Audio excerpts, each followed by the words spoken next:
Okay, we're live. What's up, everyone? All right, it's the 35th anniversary for Tom Savini's 1990 remake for The Night of the Living Dead.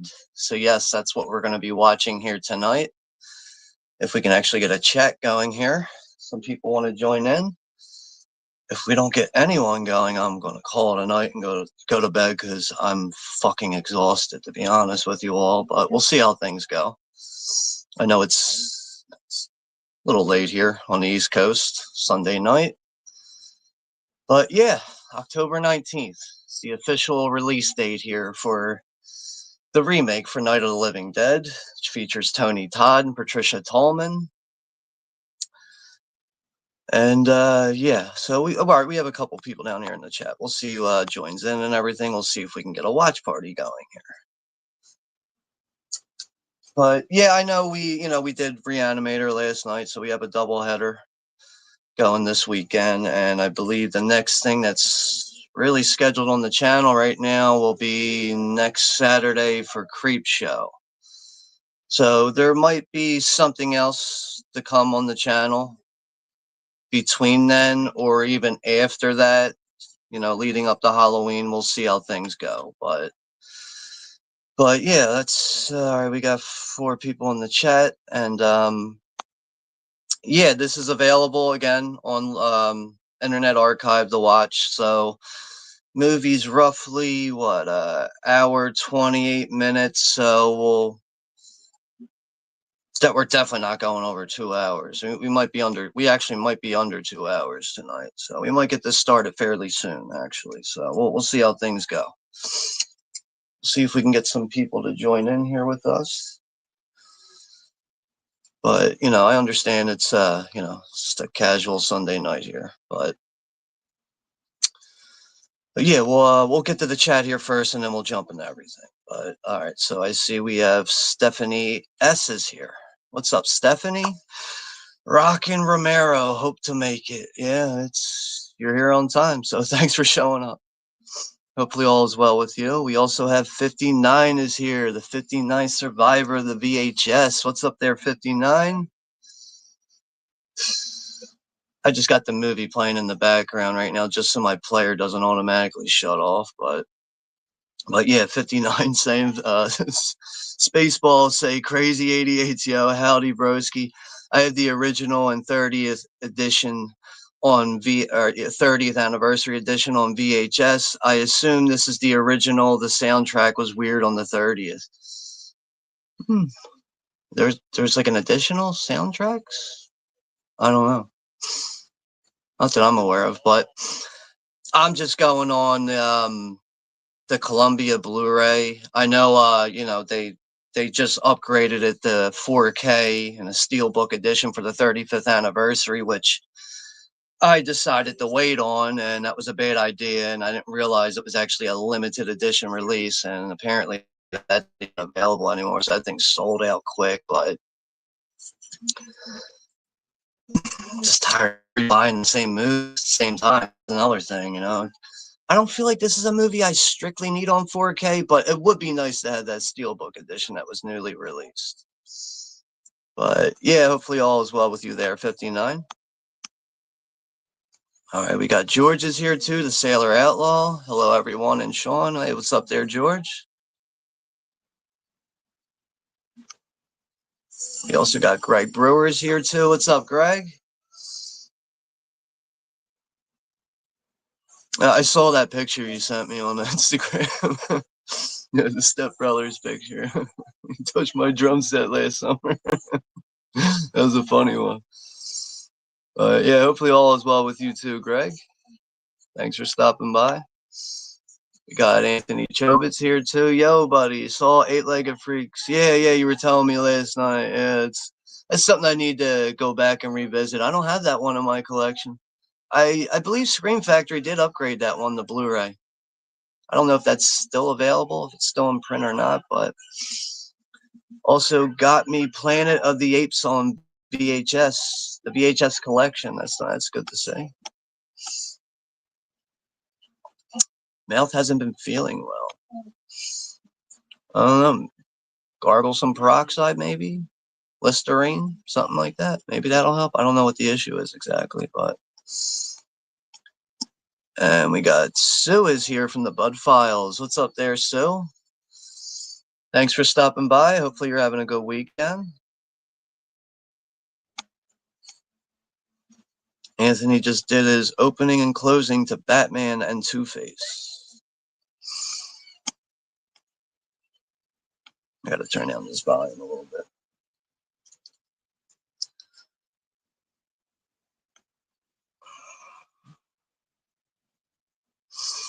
$59 saying I use Dr.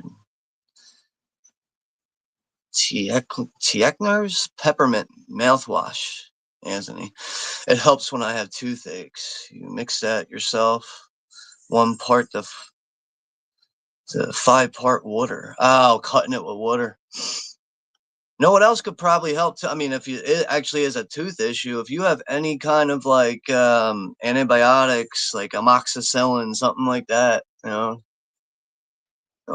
avoiding like all painkillers or anything like that, that should help too. Salt water, yeah, I see you're mentioning salt water, but one of those methods there has got to give you some kind of relief. I don't know if you got like ibuprofen 800 that could take the edge off.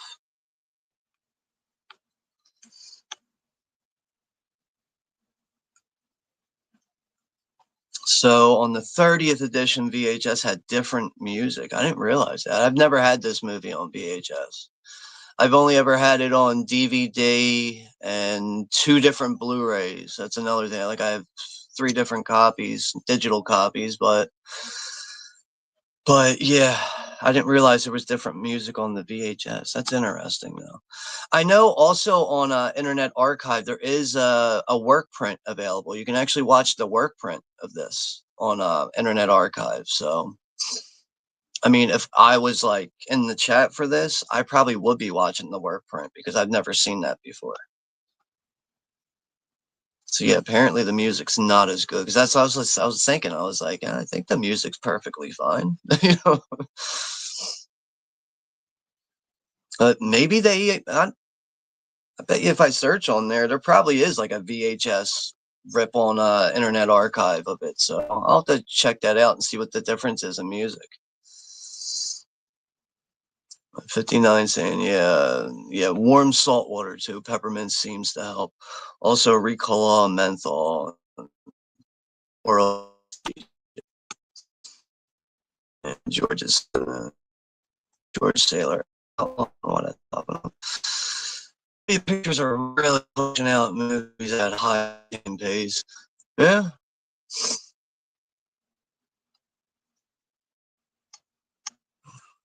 Planet of the Apes VHS tapes are Space Monkey Anthony. I really hope to find a box set like that. All right, we also got Tom is here from the Undead of Night. What's up there, Tom? Thanks for stopping by. Hopefully all is well with you. Hopefully you're having a good weekend. But yes, it's good to see you made it, Stephanie. Thank you. Hello.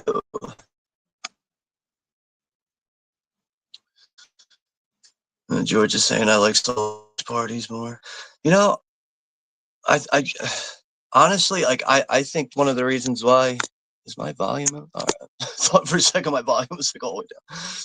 But like one of the reasons why I'm enjoying doing this by myself, I don't have to worry about someone's audio, echoing or interfering. I don't have to worry about like that's another thing when you have like people on the panel, it's kind of hard to judge when someone's like about to talk or when they're done talking. You're constantly cutting each other off and everything, and it can just end up being a total mess. But that's really one of the reasons why I'm enjoying doing these things by myself a bit more, on top of definitely not doing watch parties with people I'm not familiar with anymore. That's for damn sure. I mean, that Silver Bullet stream just went to total shit. On top of the person that I was doing that with, their audio just was total shit. Everything was echoing. Could barely even hear anything. The person didn't want to talk about the movie. It's another thing. It's just like, what the fuck are you doing here? Like, what the fuck, man? But it's just things are working out a lot better going solo like this. So I highly agree with you there, George.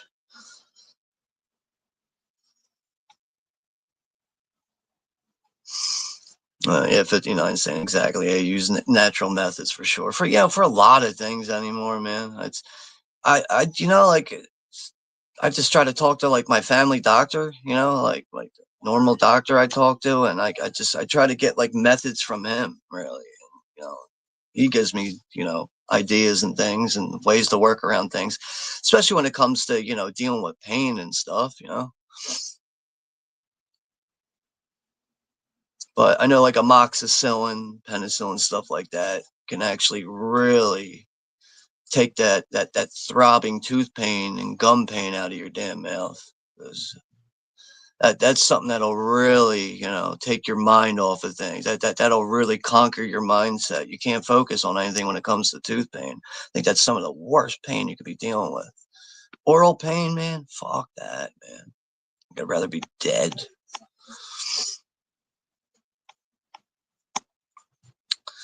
So yeah, 59 saying the 30th anniversary edition has 15 minutes of new footage. This edition features an all new musical score by Scott Vladimir Cincina and a scene from Bill Ninsman's feature. Flesh Eater appears at the film's conclusion. Okay. I know that's another thing actually with the 35th anniversary 4K Steelbook. Apparently, that has some never before seen footage added in there or whatever.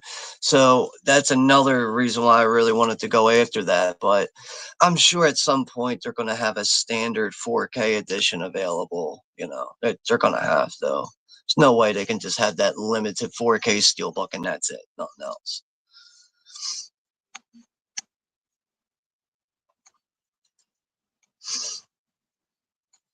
Oh yeah, 59 saying, yeah, Sean, we have a lot in common, but not our hockey teams. I'm a Blackhawks and Vegas Knights, Dallas Stars secondaries. Jesus Christ, how do you like all those teams? Jesus Christ, I don't know, man. I just where you're born, you should probably just gravitate towards that team. I think. So. But Vegas Knights, I kind of like the Vegas Knights uniforms and everything. It's obviously they've been a good team since they've entered the league as an expansion team. I do like the Dallas Stars uniforms. I've always liked them. Blackhawks, I have a Jeremy Roenick. Still have a Jeremy Roenick white Blackhawks jersey. It's not in this room. That's down in my basement with all other jerseys I have. But yeah, Flyers for life. Fuck everybody else. Broad Street Bullies. Fuck your day up. Stephanie's saying, I like the Anaheim Ducks, the Mickey Mouse corporate team, right? Yeah. Yeah. I like the actual Mighty Ducks uniforms when they wear those alternates. I don't like the other ones that they have with that giant um with the duck foot, the D on the front there with the orange, black, and gold. I don't like those uniforms. I like the original Mighty Ducks uniforms. And we have looks like that's a new one for me. I've never seen this one, but welcome to the channel, Hexfield. That's yeah. Hello there. Welcome to the channel. Yeah, 59 saying a sister team in Chicago. That was my team name. The Blackhawks in the 90s, roller and ice. I lived in Vegas and my dad still does. And I live in Oklahoma. So wow, it's a lot there. Dallas Stars is closet is it's closest. And I was born in Texas. Damn, that's a lot to swallow there. Well, now you explain that makes a lot of sense though. Stephanie saying a heartthrob for her is Emilio Estevez, Mighty Ducks, Maximum Overdrive. So, that'd be so cool to see like the Maximum Overdrive, like that. What's that? That green demon face on the truck. Imagine that on like a jersey uniform. That would look so fucking cool. But all right, so that's caught up on the chat for now. But yeah. So we're watching Night of the Living Dead, the 1990 film. So surprisingly, this was really one of my real introductions to zombie films. And I actually saw this movie first before the original 1968 film from George A. Romero, because I just, the opportunity was, with me being a kid, always flipping through the TV and having that opportunity. I found this on TV one night. And the original Night of the Living Dead just wasn't on TV a lot. Another movie that wasn't really on TV a lot for me to really choose from was the original Psycho. I actually seen Psycho 2 before the original Psycho, because that's another movie, Psycho 2. I found that on TV. That was just the opportunity and the situation for me. But yeah, this movie really freaked me out as a kid. I think, like, what came out in 1990? I think I saw this about the time of like 91, 92, somewhere between there when I found this on TV. So I wasn't even 10 years old yet. So yeah, I was under 10 years old watching this film. So another thing is also the first time I've ever seen Tony Todd in anything. I think, what's his first movie? I think might have been Platoon, Oliver Stone's Platoon. I know he has a minor role in the, Vietnam War film with that, but I personally think this is Tony Todd's best role, his best acting performance. Some people might want to argue that and say Candyman is. I don't think Candyman even comes close, because Tony Todd doesn't even have enough screen time in that movie as Candyman to even match up what's going on with his performance in the Night of the Living Dead remake.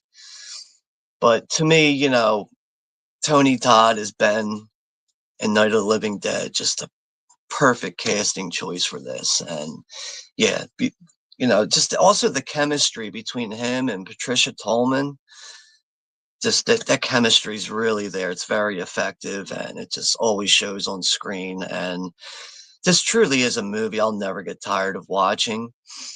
And in some ways, I mean, I love the original Night of the Living Dead. If I had to pick one, I might take the remake just a little, just might edge it out just a little bit there. But I mean, I love everything that George A. Romero has given us as far as, zombie films and everything. I mean, Dawn of the Dead is probably my favorite. The original 78 film is probably my favorite film out of anything he's done with zombie related things. But apparently, George A. Romero was being talked about remaking this movie. And that's why this all got really got put together. But he didn't have the actual time or the schedule to actually direct this himself. And I know I know George A. Romero gave Tom an opportunity to direct an episode with Tales from the Dark Side. I believe he did the In the Closet episode with the little creature thing that's like ends up killing a co-ed and everything. I don't know if you guys are familiar with that episode from the first season. So I think George A. Romero realized that, Savini can, has the ability to direct, and just really just gave him, full control to go ahead and direct the remake here. And I think Tom Savini just did such an A+ job with this movie. And yeah, on a scale of 1 to 10, might be cliche, might be boring. I give this, 7 out of 10. But yeah, we're already 20 minutes into this, so we'll get this started shortly here. And we got Jen's down here in the chat too. Horror Queen, what's up there, Jen? So yeah, Internet Archive link is pinned at the top there and everything. This is available on Look Movie also for anyone who's, whatever site you want to pick that, anyone who's joining in here or whatever. So those are the two available options to watch the movie for free here. So 59 saying I was already killing Resident Evil zombies. So I think I saw this in 1998, but I immediately realized Re would have, or I'm sorry, would have never been the same. Well, I'm not reading that right. Would have never been the same without Night of the Living Dead. Sorry, I'm a little out of it because I'm just like I'm ready for bed. I didn't go to sleep last night either, so going through insomnia, slight depression at the same time. So worst time of year for this shit for that. So, so yeah, 59's first view of this movie just stuck with me. The black and white, love the horror games, perfect fit for him. The way the ending is in this is disturbing on a few different levels. Yeah, even how the music kicks into the credits too, as they're just piling up, you know, bodies and everything. They're lighting them all on fire. It, it's such a tragic end too. I don't want to spoil it for anyone who's watching this for the first time, but you know, for the people who have seen this, and you know, you kind of latch on to some characters in this, you know, like you really root for some characters in this movie. And you do have Tom Tolles in this, who's playing the, you know, the guy, the asshole who's in the basement with his wife and his daughter, refuses to work with people. You know, everyone's all working together to board up all the windows and everything. Everyone's doing their part to keep the zombies out of the house, but you have that one asshole who's working against them to make the situation worse. But Tom Tolles does a great job in his role, really does.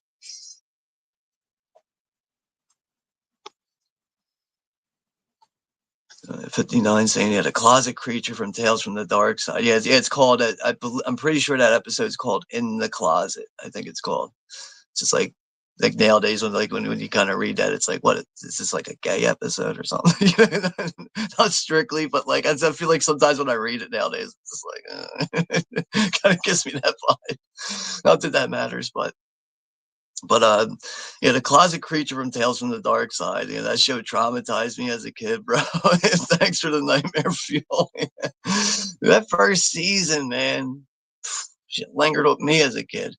I mean, still to this day, my favorite episode is the first one, the trick or treat one with the miserable old man who's constantly, you know, letting people from the town borrow money off of him. And in return, they just end up, you know, owing him money, and the interest levels just go up.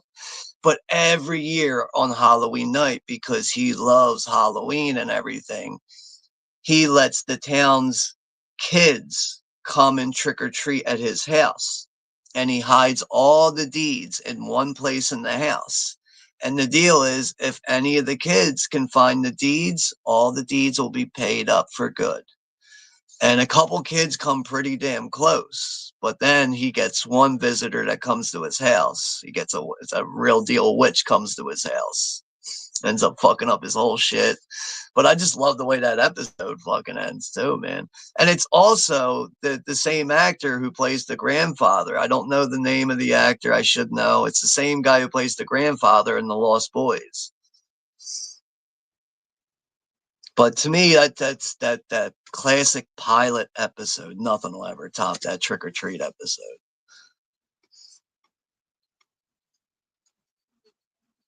Yeah, 59 saying yeah, same with the one with the monster with the red eyes at the kid's window. Yeah, you know all the good episodes, man. Talk about eerie credit music too. Yeah, intro still to this day, man. Nothing's ever topped that intro. That the intro for Tales from the Dark Side, man. Still the creepiest intro of all time, man. That guy's voice and everything, man. Oh man.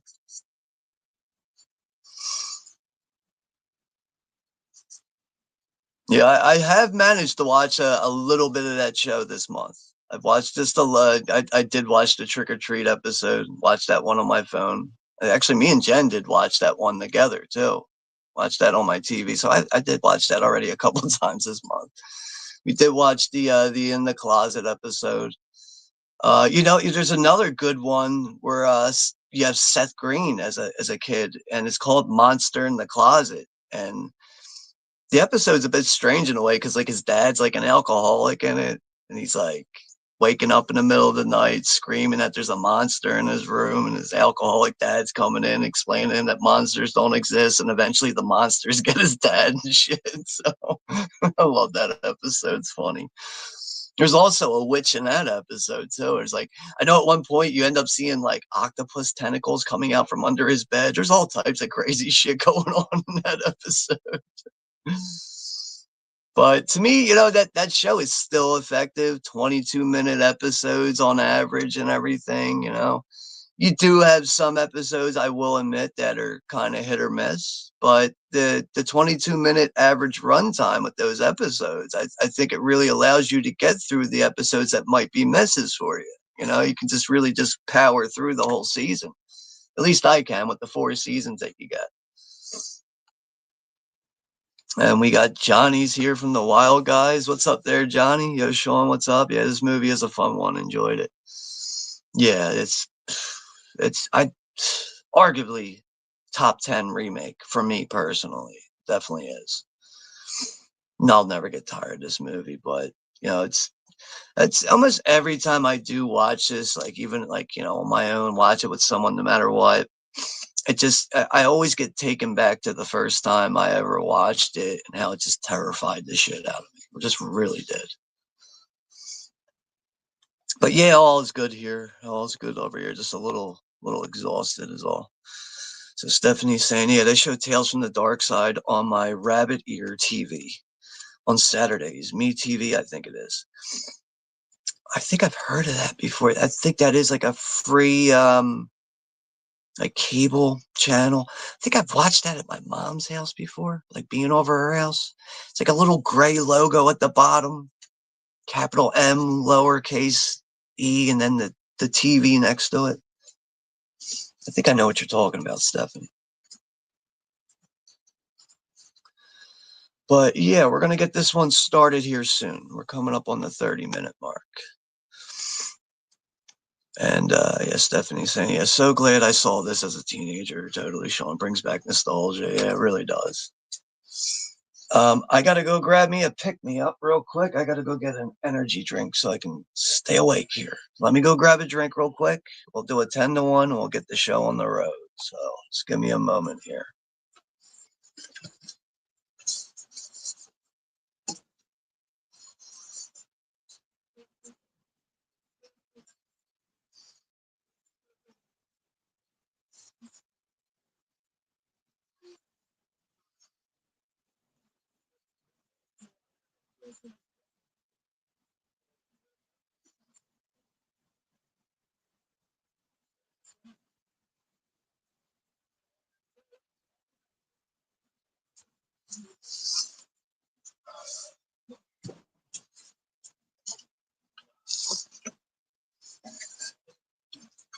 All right.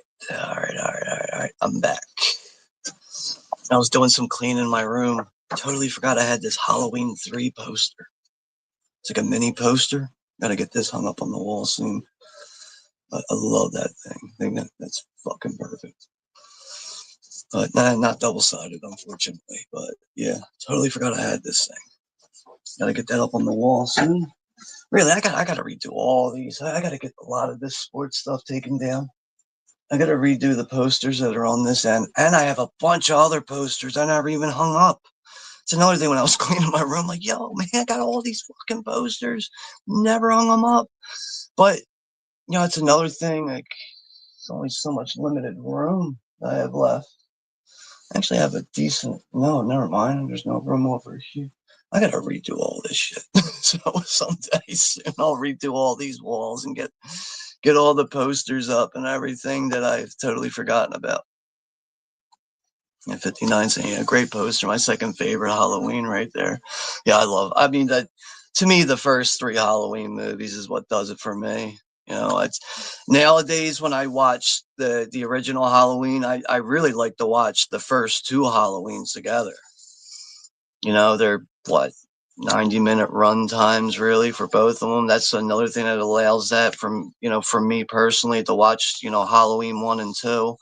And then usually I'll watch Halloween 3 on its own. And I mean, I do have on Blu-ray, I have everything up to part 6, man. It's hard to get past that. Just it is. Like it's getting up to Resurrection, man. That's more power to you guys. I can't do it. But all I know is they beat the shit out of that Michael Myers story, man. They really do. I understand why horror fans are into that stuff, though. I really do. I get it, but it's just Michael Myers unsuccessfully killing his sister, but killing everyone else. It's just, what the fuck, man? All right, we're at the 30-minute mark, so let's get this show on the road here. Get this back to the beginning, back to reality.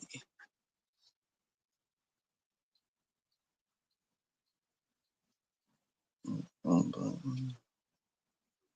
going to take it right to the menu. So if you guys want to, anyone who's joining in, get yourself ready to go. We're going to do a 10-1 here real soon.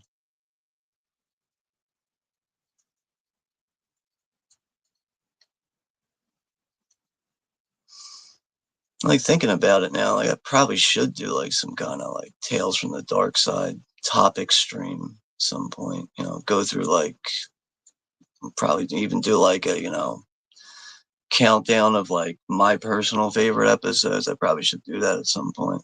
Really should do that with Tales from the Crypt. I used to actually, I had stuff like that really on my older channel, but as we all know, that channel's not here anymore. All right.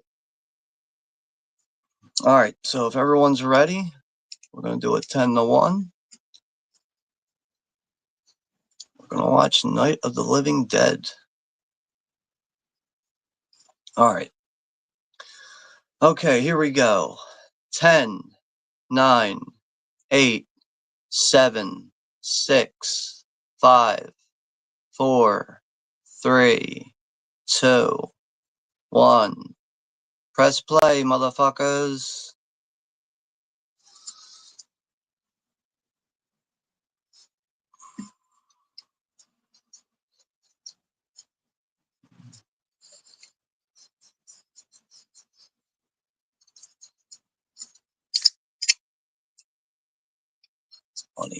First Century Film Corporation. George A. Romero presents. Oh, do get some creepy music with this. It's almost like, I don't know. It's like that with that like echoing synthesizer. It's almost like space music in a way. I feel like I'm kind of like lost in space or something. It is such a cool title card, though.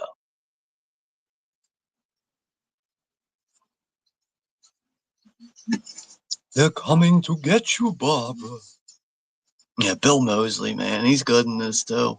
Bill Moseley's great and everything, right? Still to this day, man, I can't believe I got to meet him at a screening of I went to a screening for Texas Chainsaw Massacre too, and he did a Q&A and signing autographs afterwards, and it's just a real nice stand-up guy. I approached him first and started talking to him as people started to line up. And I was like, yo, he's standing like right next to me right now. If I don't say something to him, that means I'm going to have to get in line. And I'm going to miss this opportunity.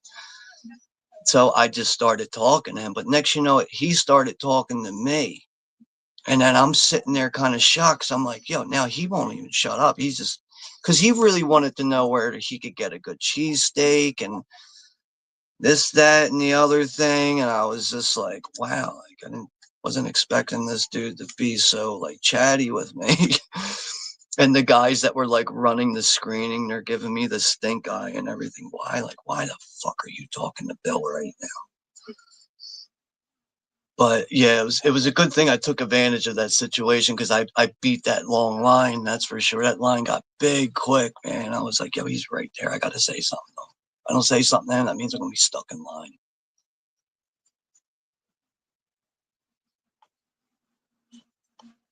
But, you know, Bill Moseley, you know, fucking with Patricia Tallman, you know, fucking with his sister here as they're going to visit their dead mother in the cemetery. But apparently this was filmed like what, just outside of Pittsburgh, Pennsylvania, and like Washington County, Pennsylvania. I've never been to that part of Pennsylvania before. Surprisingly, Pennsylvania, believe it or not, it's big as fuck. I mean, where this was filmed is 6 hours from where I live. Stop it. Bill Moseley's a fucking. He's like, Jesus, you're weird. Let's just get through this, all right? Just get it over with. They're coming to get you, Barbara.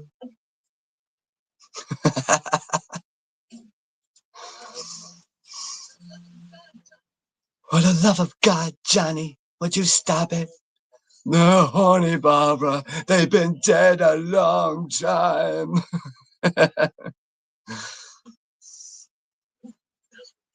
Here comes the creepy old guy, which is like really hard to tell. Like when this guy comes up and bumps into Barbara, is this guy dead? Or is he just really lost and confused and delusional, this guy? It doesn't matter. He knows you're here.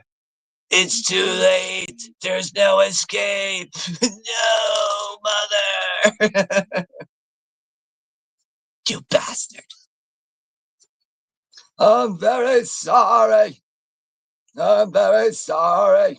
Creepy old guy. Hey, man, you okay? And then bang, out of nowhere, you get a real zombie. Oh, man. Nice gooey, dripping, wet zombie. Yeah, but everything just goes from confused, subtle, to what the fuck's going on, to 0 to 60 zombies out of nowhere. She goes to stab the zombie with the fucking lawn decoration, stabs her brother right in the hand. Of all the places could have stabbed him with it, right in the fucking hand.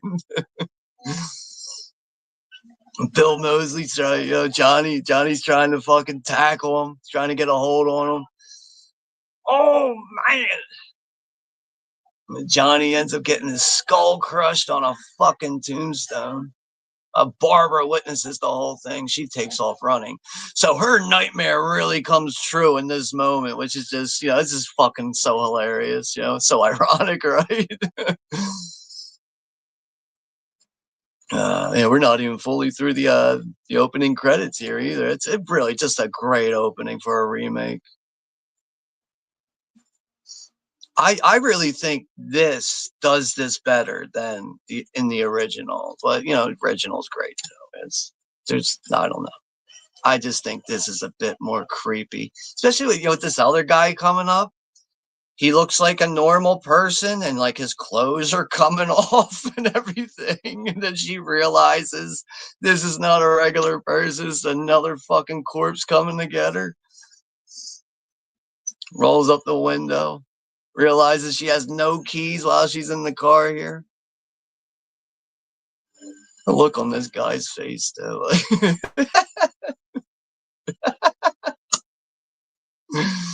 Oh shit, man.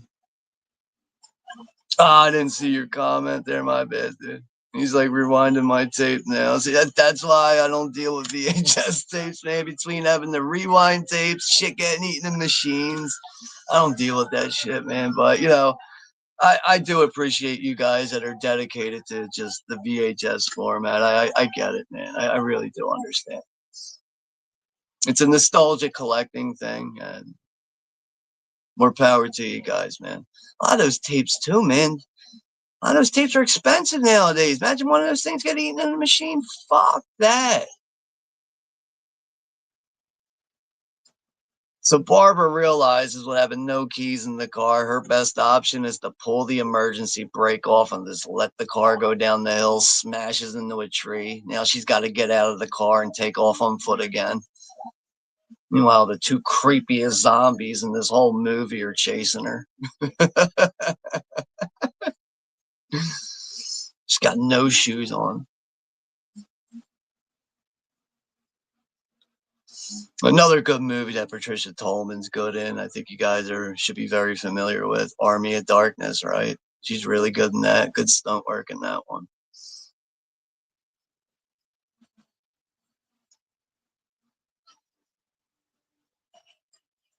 59. I was lazy last time I watched this. That happens, man. There's times I put on a classic movie, something I really like, and I'll be like, you know what? I put this on, and for some reason, I'm not in the mood for this. Not this right here, but like I'll just put something on that I'm like, like, oh, I could watch this at any time. I'll put something on like that. Like I'd say, like, for instance, like, going off the top of my head, like, I don't know. There's never been a time where I've watched John Carpenter's The Thing and been like, I gotta turn this off. I don't know. I don't know. But just, something classic that, like you're familiar with, you've seen a million times and you've had no problem watching. But there's been times where like I put on something that I really like, feel like I can watch, and I'm like, you know what, I'm just not feeling this, man. I gotta shut this shit off.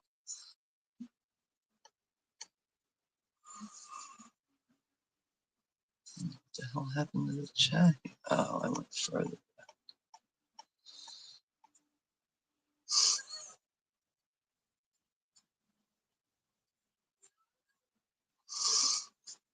Musical instrument.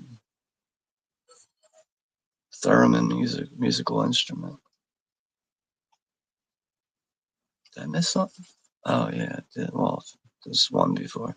Wow, this tape has some tracking issues, man. Working on it now. So that's another thing. Tracking issues, man. More power to you there, 59. Have fun with that stuff. I can't deal with that.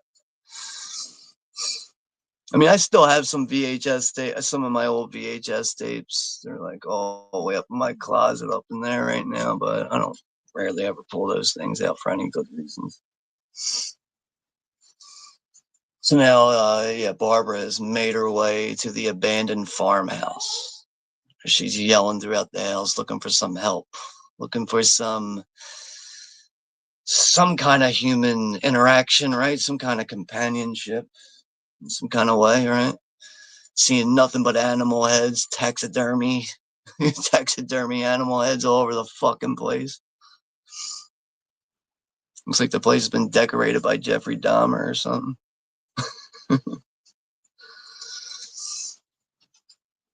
Yeah, she notices that there's some blood dripping from the ceiling, and a random severed hand comes from the top staircase. It just comes down. It's her right in the face. Here comes the creepy farmer now. He's gonna fucking lean forward and go right through the railing and land on top of her. Oh, she gets out of the way. That's right. God, man, she's having a rough early time here. It looks like they're slowly making their way into the farmhouse now.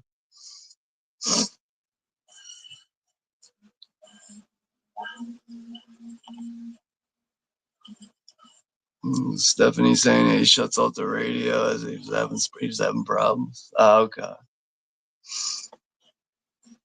Atmospheric issues hint. And here comes enter Tony Todd as Ben, running over as zombie. Oh, utilizing that truck to the fullest there. But that truck, unfortunately, is running out of gas, which is one of the reasons why Ben is coming to the farmhouse.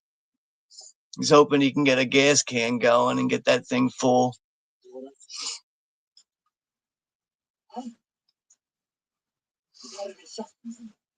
But yeah, he's got quite a good amount of questions here for Barbara right off the bat, and she's still dealing with her shock. Right, she could barely even speak. He's not understanding why she's having so much trouble speaking.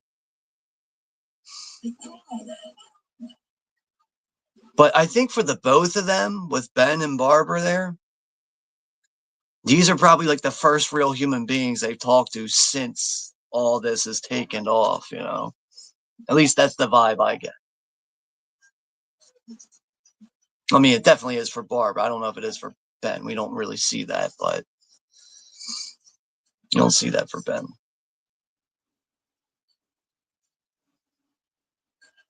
Right away, good Tony Todd drop kick. Take the frying pan off the stove, smack him upside the head.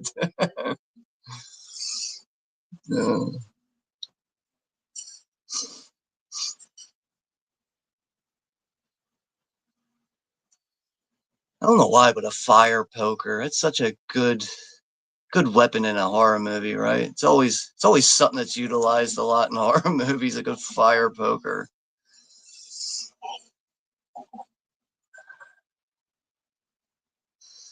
Barbara senses there's something behind her.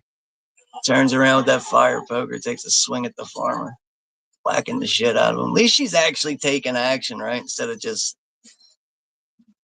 just totally committing to her shock of everything that's going on.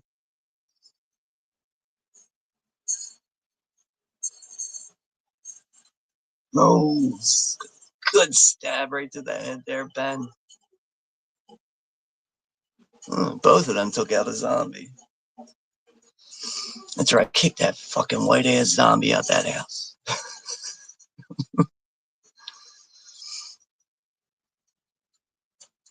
I like how he's putting the chain on the door.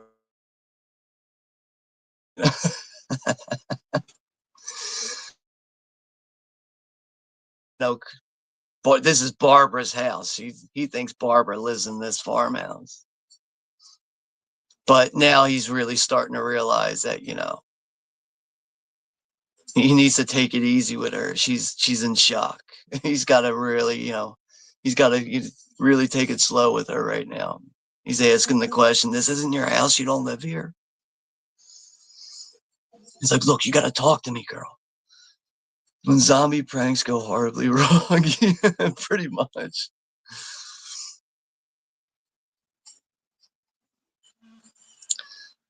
Next level of TikTok challenges right there. Oh God, don't give people ideas, right? Unless we all turn into zombies. That's all. That's it. Hurry up, make your TikTok accounts before we turn into zombies. And Tom over at Undead at Night. Yeah, this guy is my favorite undead zombie in the movie. It's good to see Tom.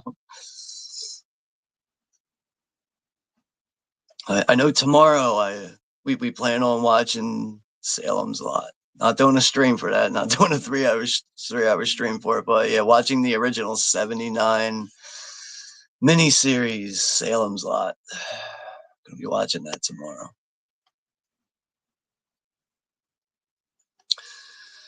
And so it looks like Sue is all right. Sue is joining in, watching while multitasking. That's cool. That's totally cool. So whatever works. Anyone needs a timestamp right now? My timestamp is 15 minutes and 50 seconds on the mark. At the point there where when when Ben's getting ready to look out the window and then a zombie just comes face first up against the window, smears his face right across the window there, almost looking like he got like a hockey player getting checked into the glass or something like that. And he goes out on the front porch. He realizes the guy he ran over, that guy's body's completely twisted, turned around. That is a good zombie, though. And you got this goofball with the striped pants.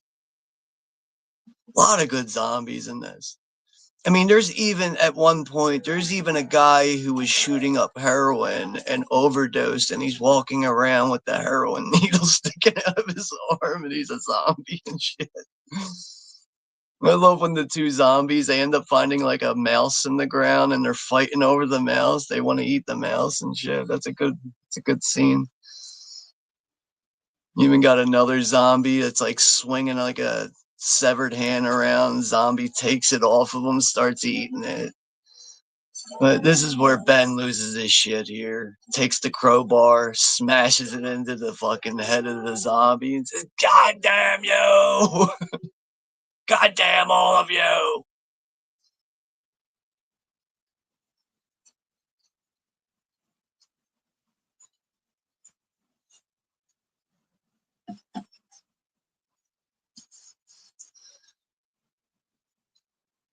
He doesn't even know if he should be doing, cross sign. He doesn't even, is this hell on earth? Am I doing the right thing here?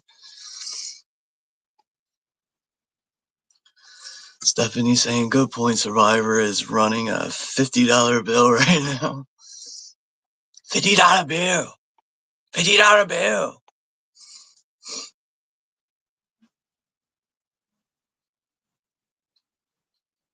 Oh shit. I forgot to lock the front door to the house. I will be right back. Movie's still going. I gotta lock the front door to the house. I'll be right back.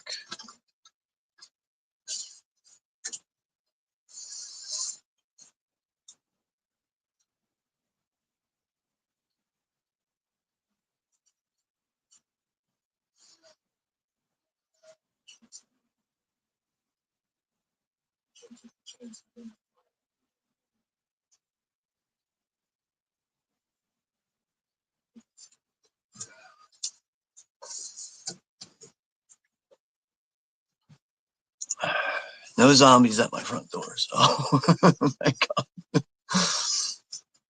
That'd be some shit, right? Let's go check the door, make sure it's locked. Fucking zombies at my house.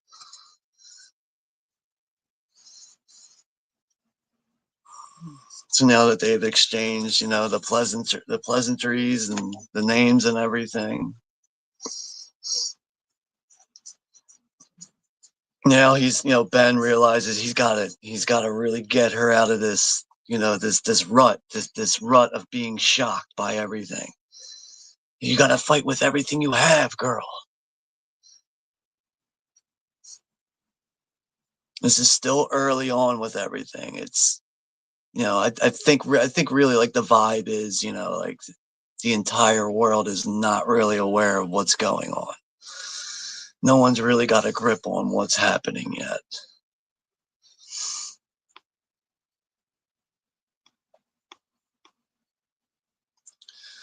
Always buzz, yeah, no days off, and that's, I mean, if you're always like on the internet like that,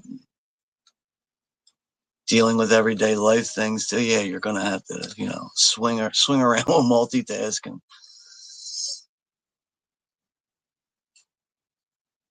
I think that's something we're always trying to perfect too, is multitasking as human beings.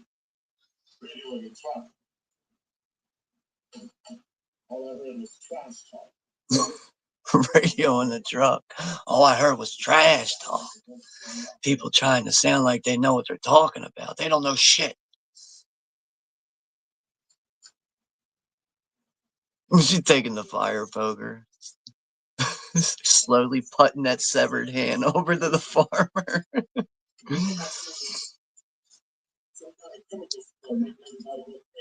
So Ben's trying to explain everything he's heard on the radio in the truck. People talking about some kind of chemical spill. People don't know shit.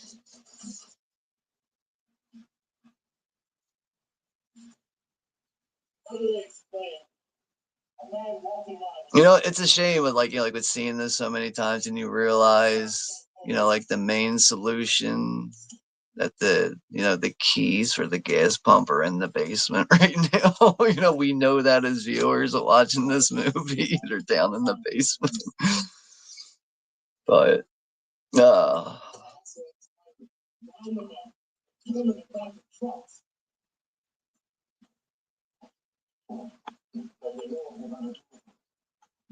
Stephanie's saying, yeah, put on a film, then decide it was a mistake at 10 minutes or less in, and Rob Schneider movies. Yeah, it's a good example there, Stephanie. Rob Schneider. I mean, some people might say Pauly Shore movies. I can tolerate some things from Pauly Shore, so I wouldn't say Pauly Shore for just me personally, but I know some people might say Pauly Shore. But yeah, Jen saying, yeah, so far I like it better than the original. Okay, it's good to see.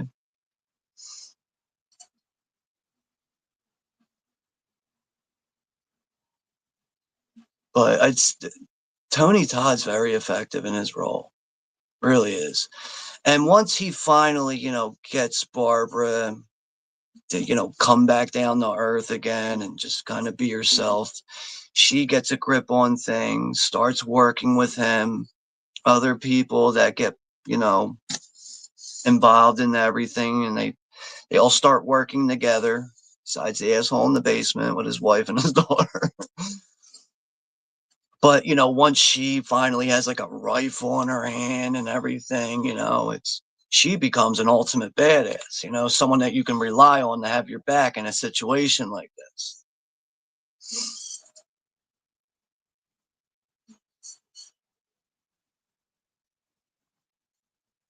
It's a shame Tony Todd's gone, man.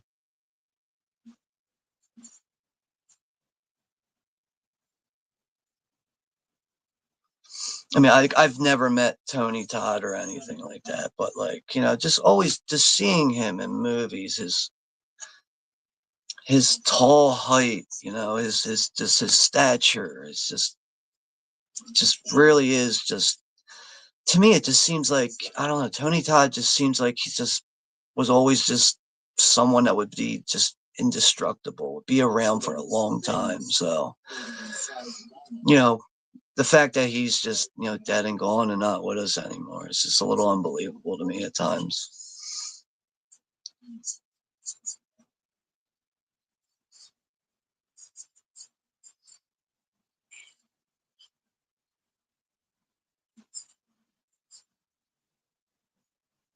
Now, this is where Ben starts talking about, guns, shooting these zombies with bullets and stuff. And the fact that, people have been shooting at these zombies and they just keep getting back up and keep coming. It's like the only way to stop them is you gotta get them in the head.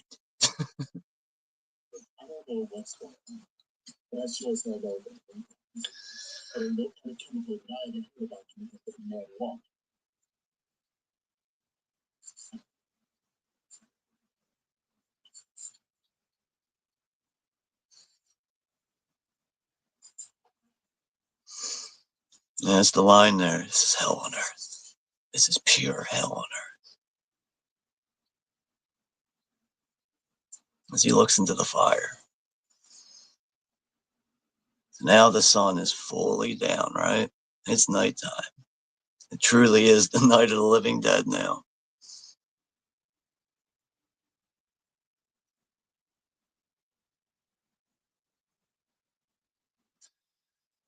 I can't really remember. Like, I'm just like thinking on it right now. I don't really remember the last time I've watched this movie, which is, you know, besides the fact that it's the 35th anniversary tonight, probably is another, reason why I went ahead and scheduled this. It's probably been quite a while since I've seen it. I can't remember the last time I've seen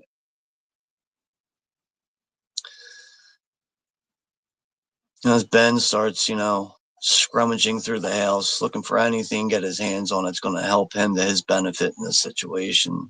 Actually opens a drawer and sees a picture of the farmer before he was a zombie. I think he just found a box of bullets there. So now he's going to head upstairs. I don't think the both of them even realize there's a basement right now. 59 for crazy 88 giggles. I swapped over to 30th edition, but better quality tape. But man, this music is weird on it.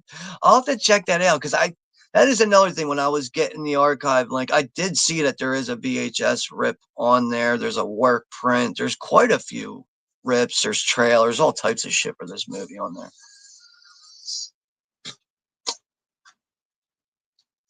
Now as Ben goes upstairs, he sees that there's a dead person.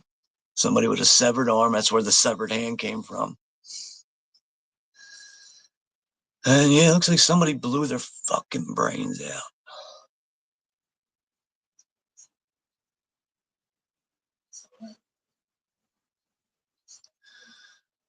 So he decides to save Barbara any kind of further grief there.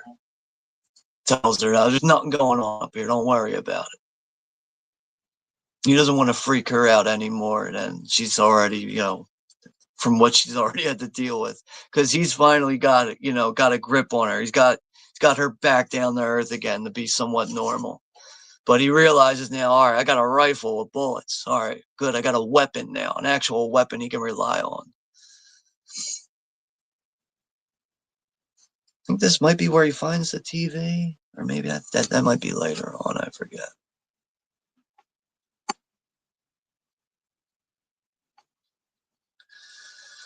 59 saying, I love Pauly Shore though, but yes, too many unacceptable ones. That's exactly how I am. You know, at some point, I honestly, I really do. I want to do Encino Man. I really do. I like that movie. It's something that I would say, as far as the Pauly Shore movies go, it's one movie you could probably count on seeing me doing a watch party for at some point. Now, finally, that basement door is opened up. Tom Tolles has come out. I forget the other guy here.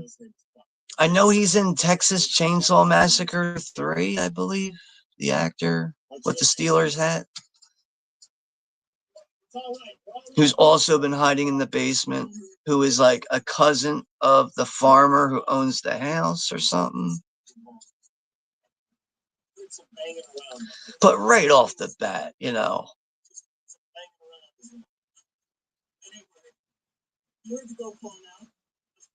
right off the bat, as soon as that door opens up, this guy's arguing with people right off the bat, man. That's his name. His name's Tom. This is his Uncle Reg's house. That's right. My cousin Satchel. Satchel. What a fucking name.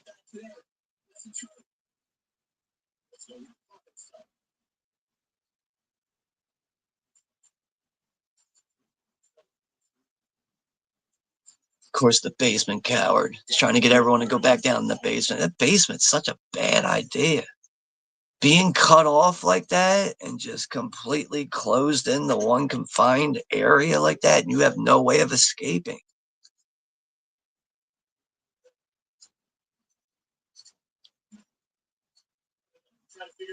He just goes out to the kitchen, helps himself to a beer. Fucking dickhead.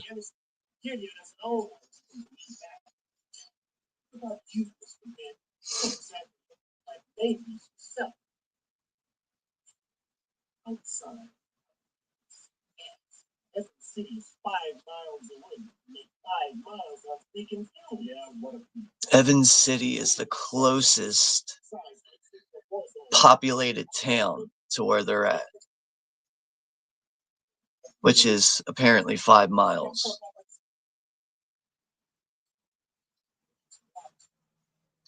I'm surprised that Tom doesn't know where the gas pump key is.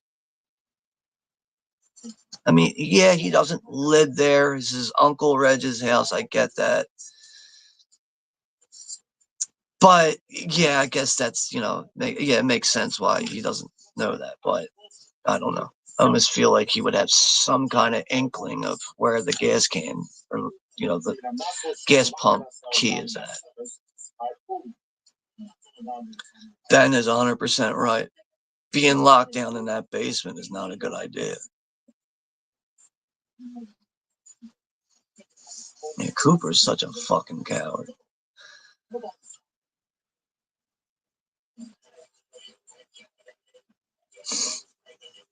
I mean, who else could have played a better coward, though, right? Tom Tolles? Who could have played a better coward? I don't know. Man. Tom Tolles really nails this.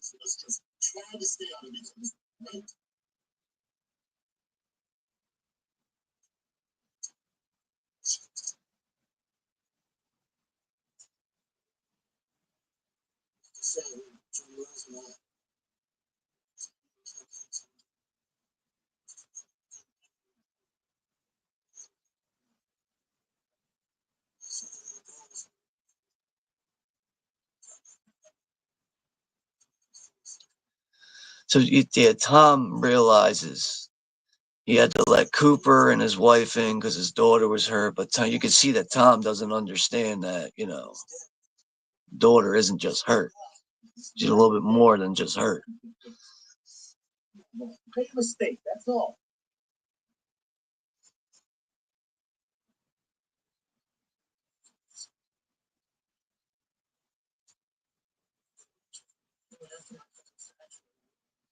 Yeah, so his uncle went after his cousin Satchel as he was, not human anymore, completely zombified, which explains why, his cousin Satchel's missing a hand,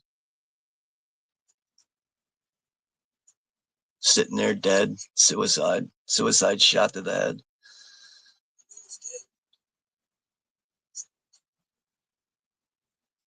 Oh, son-in-law. It's a funny one too, though. Actually, I can tolerate that one, Jen. The only Pauly Shore film I watch is Son-in-Law. I can't tolerate that one. Been a long time since I've seen it, though.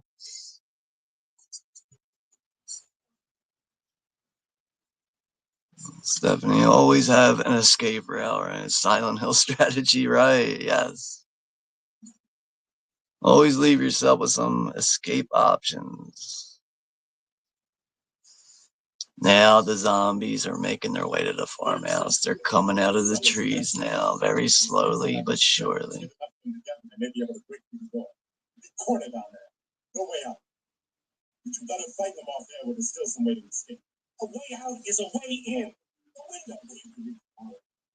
Ben's right. And if you all work together with the things that you have in this house, you will have a chance.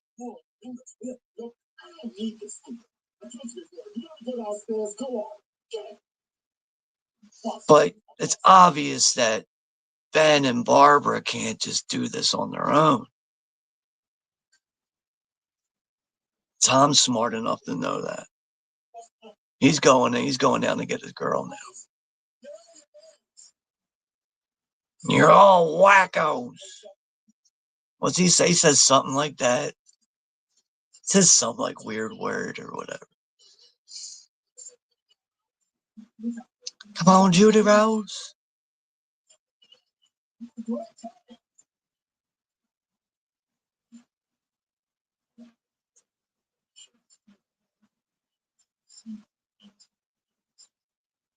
I shut this door. I'm not opening it again until someone comes and gets us out of here. You lame brains. That's what he says. You idiots. You lame brains. That's the word he says. I knew it was some bizarre shit. You lame brains. Go in the basement, you coward. And we got Acres of Movies is here. Rest in peace to Caveman. Caveman? I hope you're not talking about Caveman movies and more.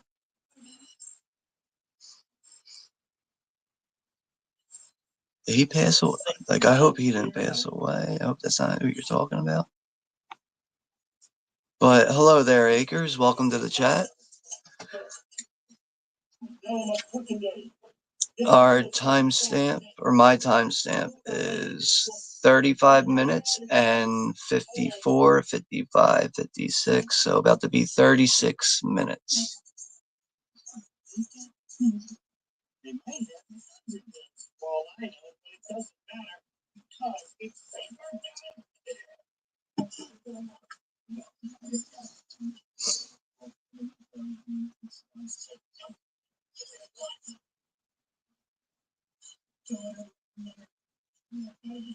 Man, even his wife's got fucking a bigger set of balls than him. That's another word he uses. Yo-yos. Nothing but lame brains and a bunch of yo-yos. Yo-yos and lame brains.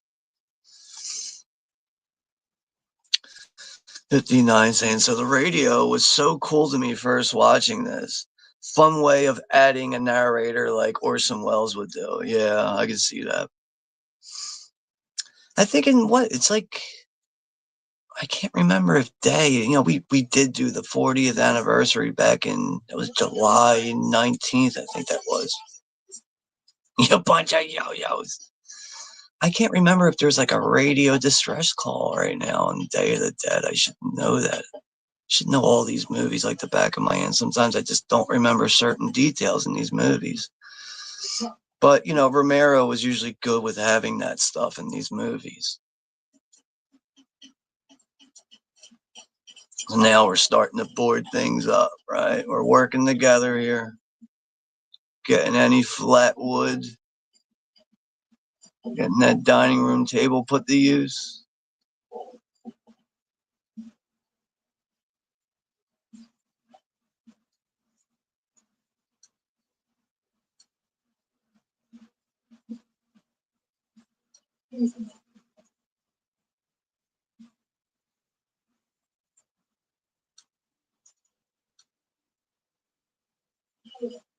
And they are moving slow.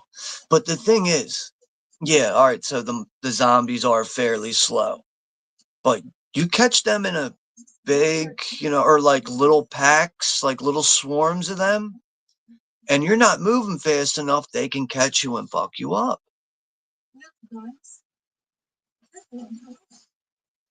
But Barbara's taking notice of the fact that they are moving extremely slow.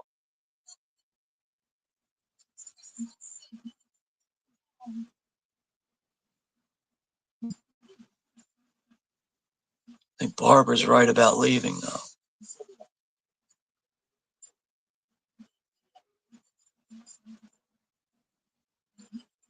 Ben's smart too about what he's talking about, let's board the place up, come up with a plan, get gas in the truck, and then get out of here, and then we'll worry about what we're going to face going forward.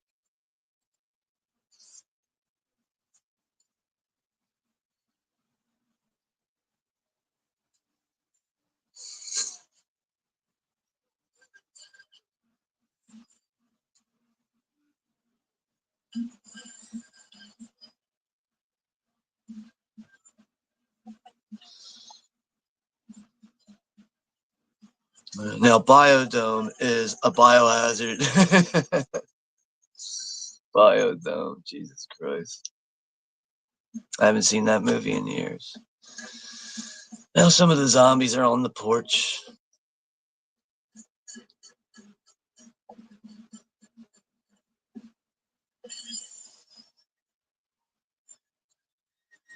Knocking through some of the barricades.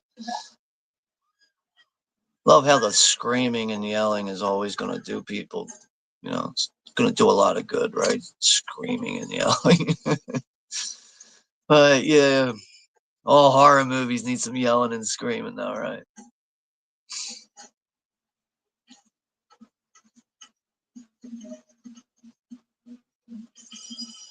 Damn.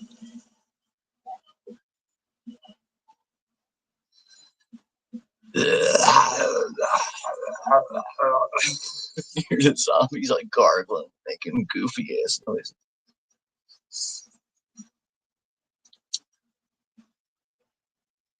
Stephanie saying Ringo Starr was great in Caveman 1979. I think I'm going to check. I don't think I've seen that one. So I am so silly. 1981, right before my time.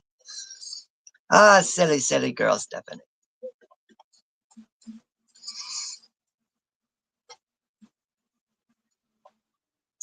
Yo, are you serious about Caveman? Oh my god, that's fucking awful.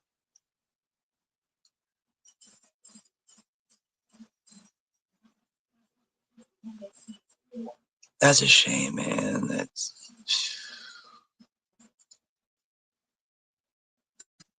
oh my god. That I had a feeling that's who you were talking about, but that's so unfortunate to hear, man.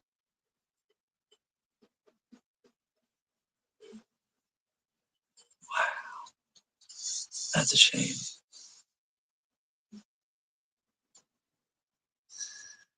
A guy, man, he was a really really cool guy to interact with, and I know he wasn't super into horror movies like most of us really are. I know he was, always open to, joining in chats and just being himself and stuff and just trying to support channels and, always making sure people are dropping likes and just being supportive and doing their part, but never a troublemaker in any kind of way. Very subtle person, really, kind of laid back, but that's a bummer to hear, man. I know he's I don't know exactly how old he was. I know he was just a little up there in age, but that's a shame, man. It's a real shame, and that's going to be a real loss. He will be missed. Honestly, he really will. I know it's another thing. I haven't heard from him in a while. I usually see him or seen him more active on Instagram over YouTube. I know it seemed like he was more active here on YouTube with like making videos and stuff before he had to get like a pacemaker and everything.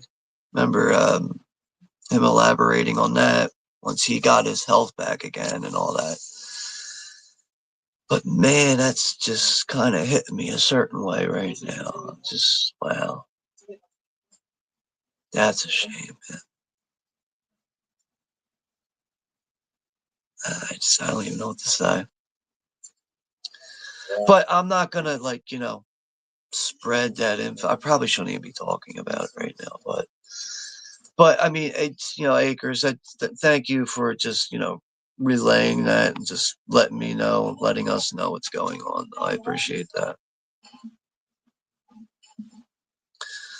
Yeah, Acres is saying I'd like another Night of the Living Dead remake too. I just don't like the idea of the style of filmmaking nowadays. It's really just another thing that kind of takes the wind out of my balloon, really. It's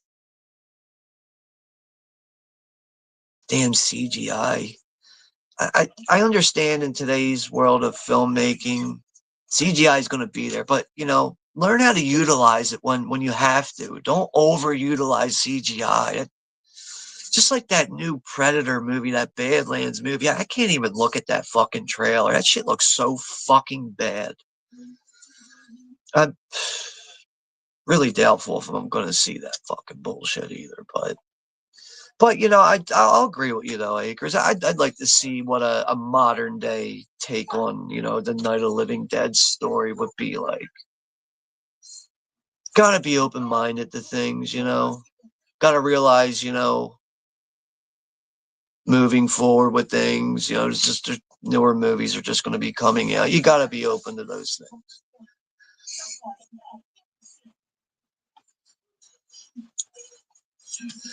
Yes, I will. Man, that's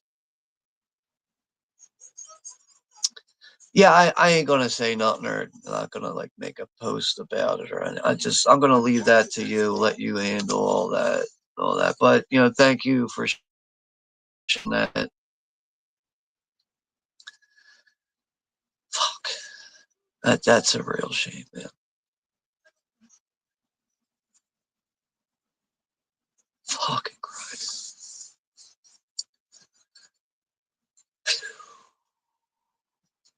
I'll be right back. I just need a minute.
All right, sorry about that.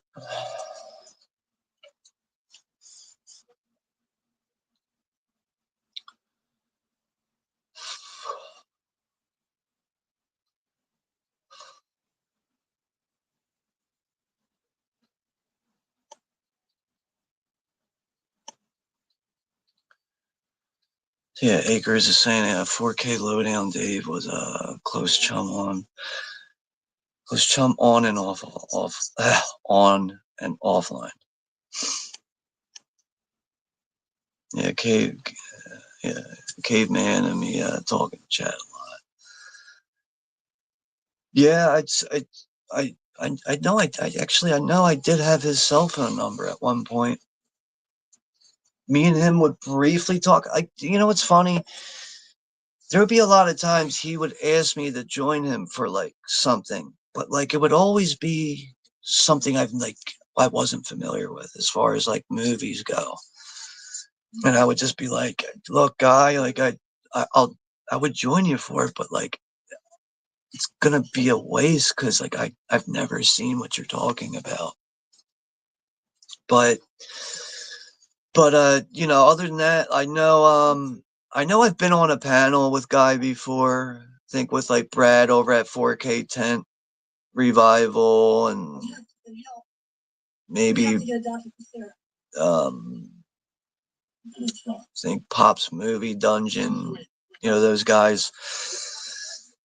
But, you know, it's just kind of been a while and I just know as far as like recently and stuff, I always saw Guy more actively on Instagram over like YouTube, and he would, you know, if I was doing a watch party like I am here, he would pop up in the chat sometimes. But that's a real shame, man. It really is. That's a real damn shame. Just a really nice guy. That's just a shame to hear that happen to someone like that.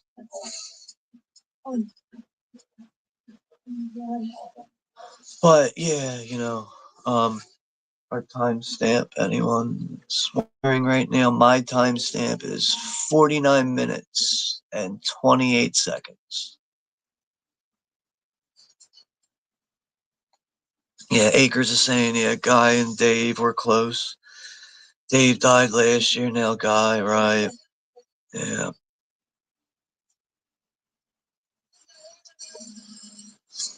But now, you know, everyone in the house here, Ben, Barbara, you know, Tom, Judy, Rose, you know, they're all just struggling to keep all the barricades up on these windows and everything. And these zombies are, the numbers are starting to really add up with these zombies. They're starting to, their power's starting to really show on the outside of the house now. Doesn't matter how slow these zombies are, man. You get them in a big number, you're fucked, man. Get a big group of them going, you're screwed.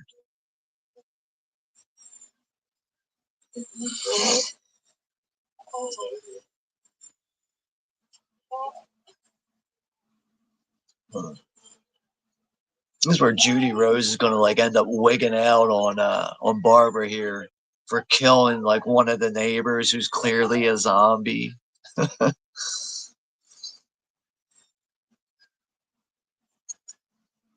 And yeah, so we got 6 people in the chat right now. Acres is saying, "Have you seen Striking Distance, the Bruce Willis movie? It was filmed in Pittsburgh. Yeah, with Sarah Jessica Parker. I think she was in that action film on the water type of police crime movie, action crime movie, whatever. But I haven't seen that in a long time. Good movie though. I think I'm right. Isn't that Sarah Jessica Parker and Bruce Willis in that?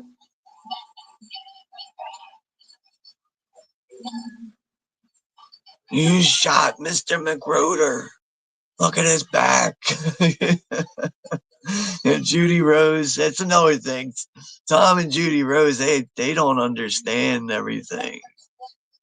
They're still looking at people that they know that turned into zombies. They're still looking at them as the people that they know. Barbara's a murderer right now. The next zombie comes in. Oh, here goes the proof now. She's just wasting bullets on this zombie. She puts 2 in the torso, 3 in the torso, 1 in the heart there. Damn, girl, you are losing it. Takes that last shot right to the head, puts him down.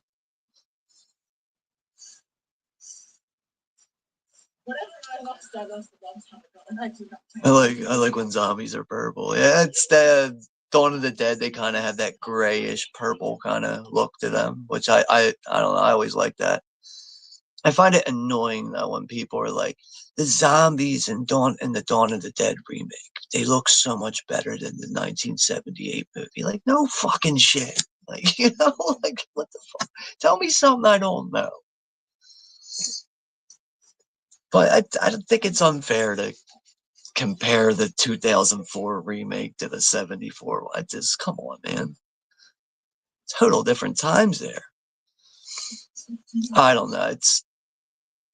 To me, the original Dead trilogy, nothing's ever gonna top that. Those original, Night, Dawn, and Day. Those three movies right there. They're the best of it. Those three right there. That's the bulk of all of it right there. Is what I think is the best. And I think most of you guys will agree with me.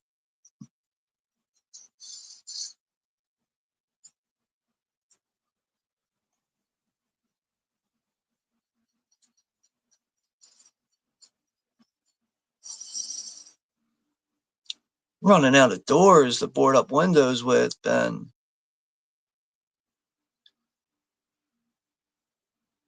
You think Cooper would come on, man, everybody else is doing their part. You're going to sit there? Like, even your wife is looking for keys for the fucking gas. But yeah, out of nowhere, you can hear up in the distance upstairs, you hear the broadcast going on the television. But what's the benefit from that? Like, what do you fuck that TV upstairs, man? TV ain't going to do nothing for you. It's just going to keep spitting out info that you're going to keep hearing. It ain't going to do nothing for you.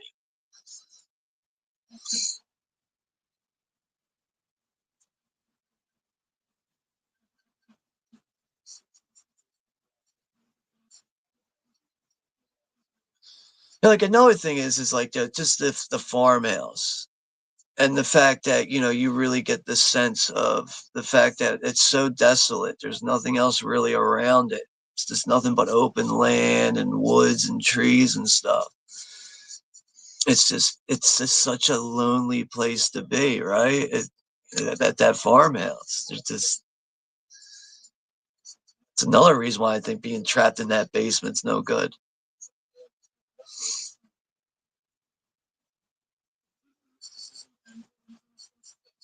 Voodoo mysticism and organisms from space. This is what the fucking news crew's spitting out to the public.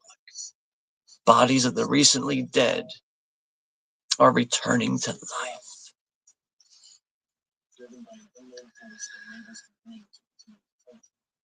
Stephanie's saying, I have striking distance, but I need to see it. Yeah, give it a watch. Definitely give that a watch. You get time for it. Maybe after the October season, after the Halloween season, but I don't know. I know once I'm done with October, I'm putting some horror movies to rest for a little while. I do that every year, though. Once October's done and over with, I'm like, all right, got to get away from the horror movies for a little while, at least until December comes around. But November, there's some movies I like to watch during November, during that time of year. I always like to watch Tim Burton's Sleepy Hollow in November, even though it's a movie you could clearly watch anywhere throughout the fall season. But it's a movie I kind of rely on watching in November. But that's just an example of one movie I like to watch during that time of year. Dickhead Cooper. I'm gonna grab the TV and go down the basement with it. You bunch of yo-yos, lame brains.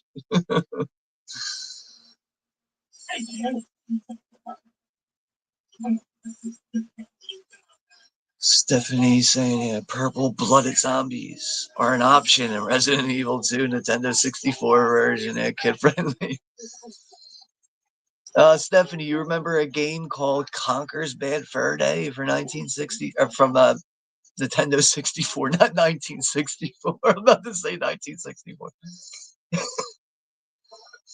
wasn't even around in 64.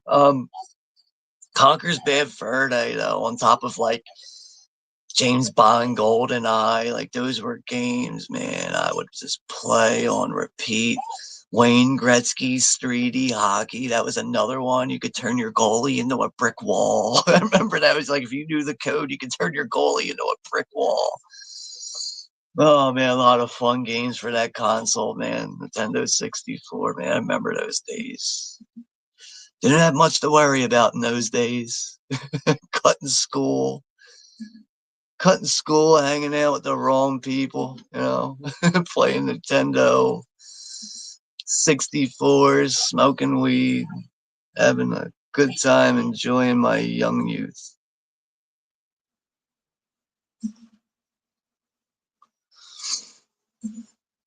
So now they're trying to get I think they're taking some of the corpses out of the house, right? Trying to get those. Oh, she sees the zombie from early on, the one that killed her brother, killed Johnny. So she takes his head right the fuck off. That's got to be gratifying, right there, Barbara. Now she's starting to feel that confidence. Now, yeah, we can get away. That is satisfying to see that she was able to take out that zombie that killed her brother, man. Oh, look how useless all that money is she's finding on that dead guy. And Judy Rose has pulled all that money out. It's like, oh, we'll throw that. No use of that money. No. Are these the keys? Did she find the keys? She found keys, but are they the keys? Guess we'll find out.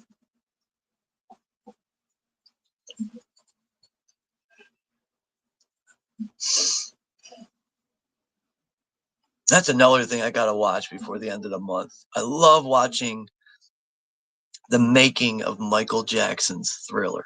Still to this day, the best music video ever made. I don't think anything will ever top that. Is MTV even still a thing? I don't know. I have no idea if MTV is still a thing that you can put on TV and watch. I think YouTube kind of put that to rest, which is just is what it is. But I love watching. I still have the VHS for that actually. It's like a 20-minute or whatever, however long it is, like 20, 25-minute VHS tape, which is like the full making of between Rick Baker's part with crafting all like the effects and everything, and John Landis doing his part with directing with everything with Michael Jackson. But watching that making of Michael Jackson's Thriller just never gets old. And then watching the video itself. When I was a kid, man, I remember I used to have that dubbed on a tape. My dad told me, like, well, it was like years later, he's like, you used to play that on the living room TV and you would just rewind it back again. And I remember he's like, I would have to get out of the room and go down to the basement into the rec room to get away from you playing that damn Thriller tape. Yeah, man, I was obsessed with Michael Jackson's Thriller as a kid, man.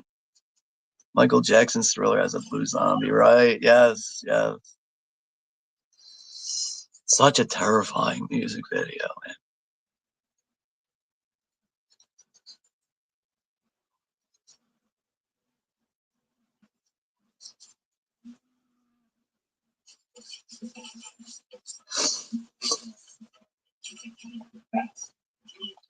That's another good one to mention there. 59, another Bruce Willis movie, Last Man Standing, another good Bruce Willis film. And it's funny you mentioned that because it wasn't until like a couple of years ago I was at a flea market and I found a double feature Blu-ray with Last Man Standing and Last Boy Scout. I was like, fuck, I'm definitely buying this for the Last Boy Scout. So I was like, shit, I don't have that on Blu-ray. And at the time, I didn't see Last Man Standing yet, which is kind of like an action mob related movie. I know it's got Patrick Kilpatrick is in it, which is he's like a familiar face throughout like B movies and stuff. But yeah, I was fairly, I'm no, no, let me rephrase that. I was definitely really into that movie. I wouldn't say it's one of like Bruce Willis's best movies or anything, but I was really surprised by The Last Man Standing, though. Definitely a worthy one to mention there. So it was good to see you mention that. 15. So now Ben's fighting off some of the zombies. That is good fire effects here too, man. You can't make movies like this with real fire nowadays. I like how he's fighting off the zombies. The zombies are like, oh, oh. They're all like afraid of the fire and everything. Whoa! He's swinging that fucking thing around. Oh, Judy Rose, man. Judy Rose, man. She's getting that pedal down to the metal, getting to that gas tank. Fortunately, though, Tom's being a little careless with that shotgun, right? The zombies, the only thing the zombies are afraid of is fire, right? I think it's a good thing that Ben didn't get into the back of the bed of that truck. I think you guys got to agree with me, right? So it's really, really, it's a good thing Ben did not make it into the back of that bed of that truck there. Or no, he falls out there. It's right. So the car takes, or the truck takes a sharp turn. He falls out the bed.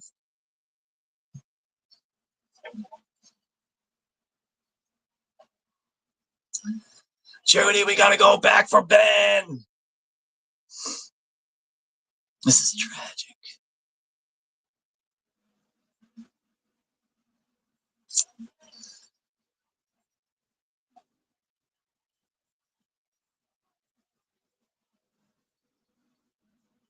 Tom's saying to Judy Rose that she's got to go back for Ben. He's not even that far away. I wouldn't even do all that. Worry about getting the gas. Take your time right now. Focus on getting that gas. But it doesn't matter because he's got the wrong keys. They're not the right keys. Oh, don't shoot the damn thing.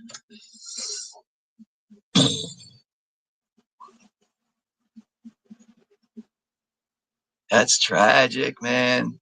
You just lost two people. Two people that could have been helping you. Oh, that hurts. If anyone that should have been getting blown up in that moment is fucking Cooper and his fucking yo-yo bullshit. Stephanie saying Crazy 88's request a Day of the Dead stream, rock on CWL. I did do Day of the Dead back in July for the 40th anniversary. But if anyone wants to do one on their channel, I'll join you for it. I can't, I don't want to keep doing Day of the Dead, on my channel over and over again. But if anyone else is open to doing a Day of the Dead stream on their channel, I'll join you for it, though. I'm open to that, but someone's got to do it on their channel.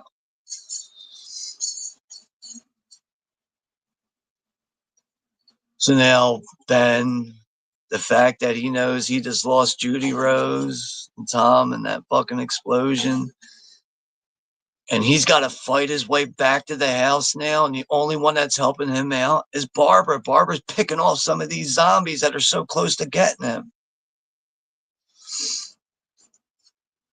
But you can see he's like in a frenzy right now, too. He's punching zombies. Oh, now Cooper's daughter's is turned into a zombie. She's going to eat her mother. Chomp, chomp, chomp, chomp, chomp. Yum, yum, yum, yum, yum, yum, yum. Eat your mama. Eat your mama. So Akers is saying, what are your favorite comedies with a person who gets rich quickly or or they're or they get poor and they switch places with someone? That immediately makes me think of Trading Places. But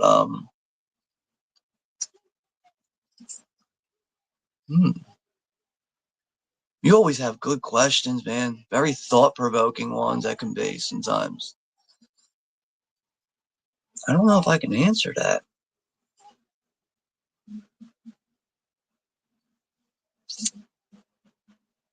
maybe The Big Lebowski. Would that fall into that category there? Like Tara Reid's character. I'll give you a blowjob for $1,000. Whatever she says. When she meets, she actually meets the dude. She's like, "I'll suck your cock for $1,000." Fucking movie will never get old.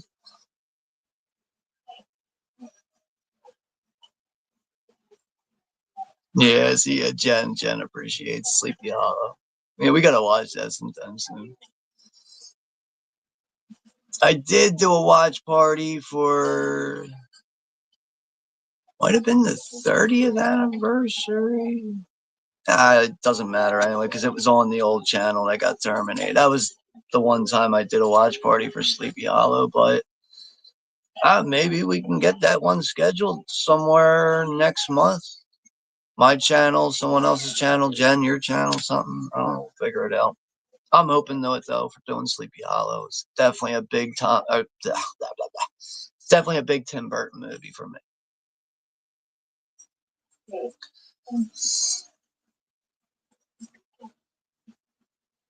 Man. There's like no real power in the house. You can see how it's like the lights and everything is really dimmed out in the house now. Cooper still not helping the fuck out. But now he's got the rifle. Worst person to be having a gun right now is Cooper, that fucking yo-yo. But it's gratifying to see that Cooper realizes that his daughter is a fucking zombie. A creature of the fucking night, you piece of shit. Shoot it, Cooper. Shoot it, Cooper. Shoot it. But it's my daughter. Oh, no. Ben ends up getting shot here because Cooper doesn't want to accept the fact that his daughter is a creature of the night. And, she's creepy as fuck. You see those glassed over, like those faded looking eyes that she has, Yeah, Tom Savini and his crew did such a good job with this movie, man. Really did. I think if I remember correctly too, like Tom Savini did have a lot of people from like his film school, a lot of first timers, people that were, you know, knew what they were doing, but didn't really actually have experience on a movie set yet. I think he brought a lot of like newcomers in and stuff, but between that, I'm sure it must have been a lot for Tom, for Tom Savini to really, multitask with, making sure effects are being perfected and done right and doing his job with directing at the same time. Must have been a lot for him to handle. Stephanie's saying Nightmare Before Christmas was ripped from Sleepy Hollow pretty much. Right, right. And what's that black and white thing that Tim Burton did? Didn't he do something that was like in black and white? That like Vincent thing or something, or maybe I'm thinking of something else. I forget. I can't think what it is right now. My memory is not what it used to be. Now the front door is open to the house. Free for all. All the zombies are. Where's Cooper, the fucking yo-yo? He's got access to the fucking attic. All the zombies are making their way into the house now. You guys fucked it all up. Mainly because of Cooper. This is really Cooper's fault, man. Piece of shit.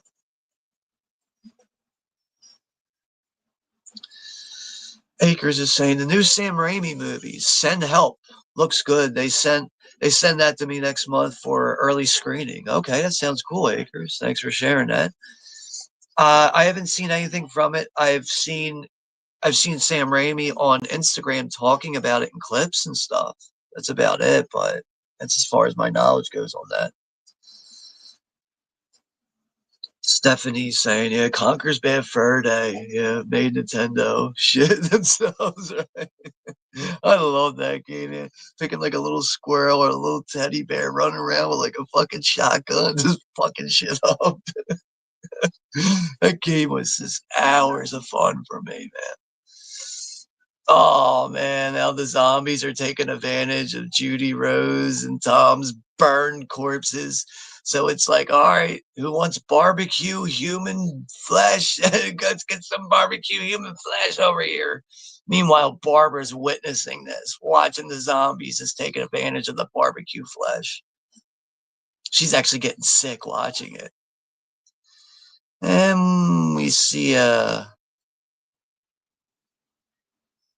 is a bit of an odd zombie here, right?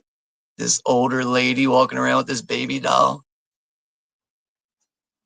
She can't take it anymore now, between everything that's going on at the house, at the farmhouse, how everything has gone to shit at the farmhouse. And she just can't take the fact that everyone's just fucking dead and coming back to life. It is just completely chaotic. And then that scream she does, right? Just like, oh God. It's just very authentic. Houses and just being completely invaded by zombies now, man. Ben's got no choice but to barricade himself now in the basement. The one person who didn't want to go in the basement, and now Ben's stuck down there.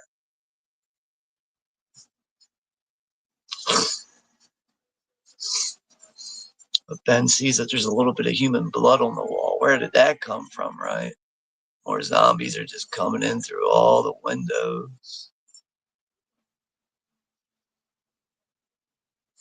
It's a shame, but we don't have too much longer in this movie. We're gonna be done with this stream pretty soon. About less than 15 minutes, we'll be done with this. It's Cooper's wife who's been bitten by Sarah, the zombie daughter. Ben's got no choice but to put a bullet in her head, which I think that might have been his last bullet.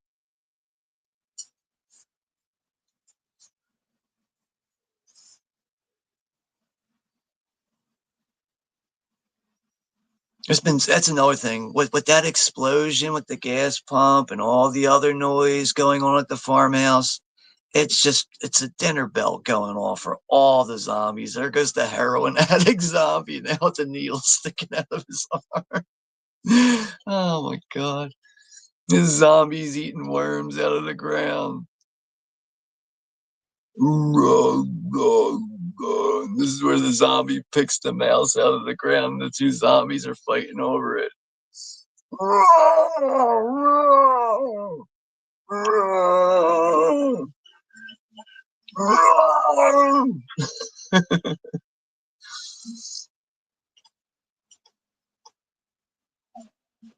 Akers is saying, have you seen See No Evil, Hear No Evil? I love that comedy. Isn't that with Richard Pryor, the one you're talking about? That's something I haven't seen in a long time. If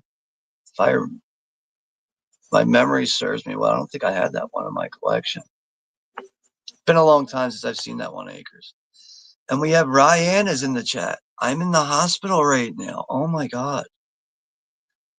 I hope it's not serious for you, Ryan, but thank you for stopping in here and saying hello and everything. Hopefully, that the hospital visit is not as serious as I think it might be. But other than that, I hope everything else is well with you. But thank you for stopping by here. And before the movie closes out, we're pretty close to the end of the movie here now.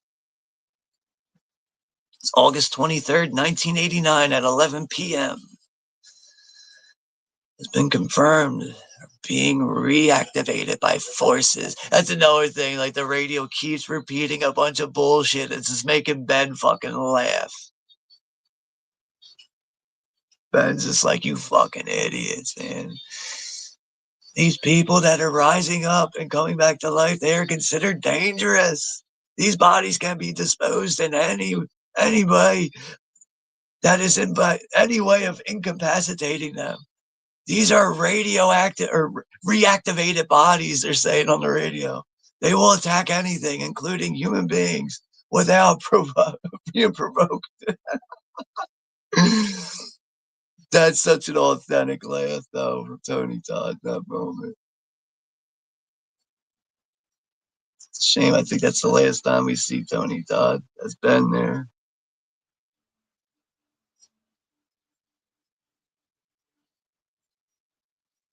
Oh, yeah. Tony Todd was so good in this movie. Yeah, Ryan, hopefully everything's good with you. But 59 saying, I have a short coming up with the Michael Jackson collection I have. Keeps growing. I have 2 VHS tapes and 1 beta of that tape, and it's 60 minutes. Wow. I'll keep an eye out for that one, 59. I always like watching your shorts, so. I see we got Shamarlos is down there in the chat, too. Just wanted to say hello to him, acknowledge that real quick. Thanks for stopping in at the end here, Scott. Hopefully you had a good weekend. Thanks for hanging out last night during Reanimator. And finally, some other human beings.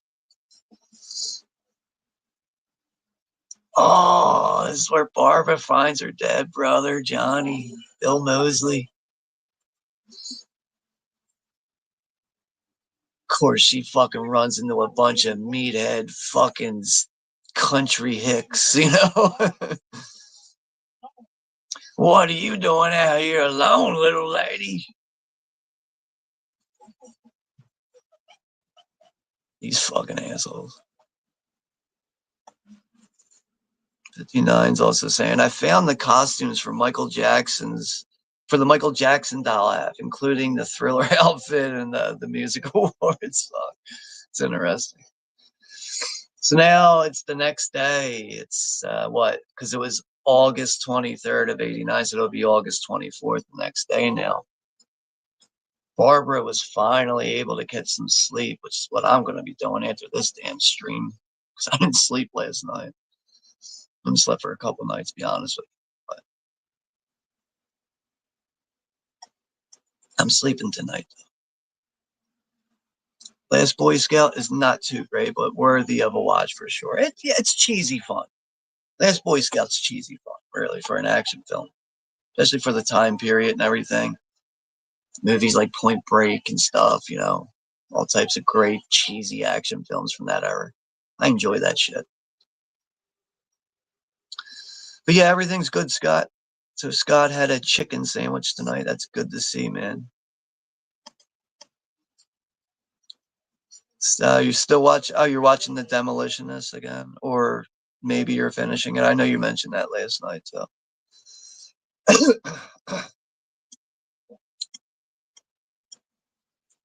cool orange shirt, Sean. Yeah, I'd say it's Flyers jersey, but yeah, Philadelphia Flyers jersey. Flyers for life, ride or die. Is this the line we hear here? They're us and we're them. And they're us. They're us and we're them and they're us. Said, what's that, little lady? Nothing. Nothing, you fucking meatheads. These guys are having fun with this situation. Obviously, they're hanging zombies from the tree. They're picking them off for target practice. Guys are just wasting bullets, really.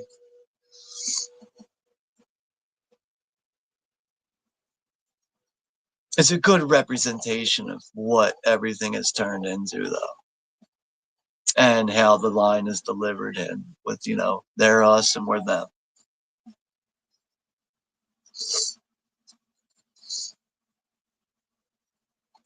Acres is saying, if something happens to me, I will have my cousin or twin brother continue the channel. Both of them can use that and stream.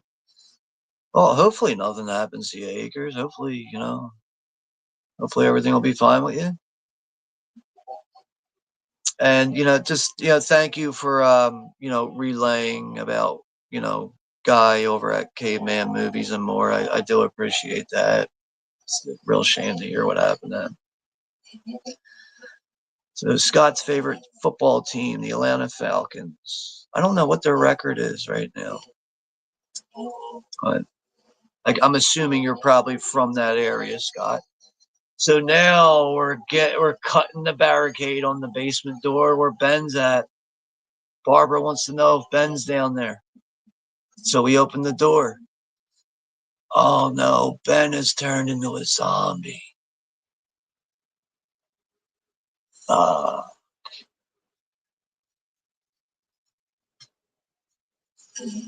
They got no choice but to shoot him, man.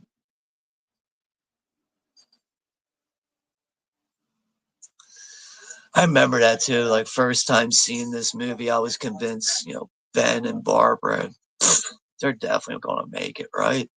They're definitely going to survive. But this is very satisfying here. Cooper comes out of the attic. You came back. Obviously hurting from being shot from Ben. She takes advantage and puts a bullet right in his fucking head. Yeah, that's very satisfying to see. She's right, though. That's another one for the fire. You're looking like, the fuck just happened there? Those ladies are badass.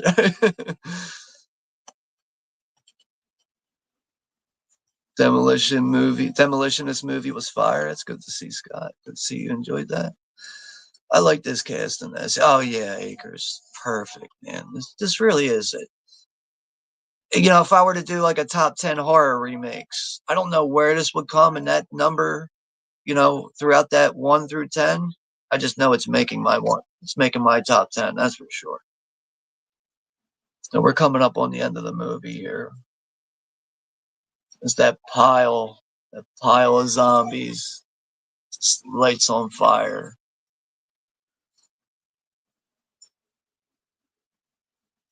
But another thing is, I think Tom Savini does such a good job with pacing this movie. And I just feel like every time I watch this movie, it just breezes by so well. Now, I could say the same thing about the original Night of the Living Dead, too. It really does. Even the other Dead movies, I really do. I enjoy all of these movies. Everything that George A. Romero has given to us with zombie films. But yeah, I really think Tom Savini did just such an impressive job with directing this movie. And the fact that he really did have to multitask. He really had to do a lot more than just directing.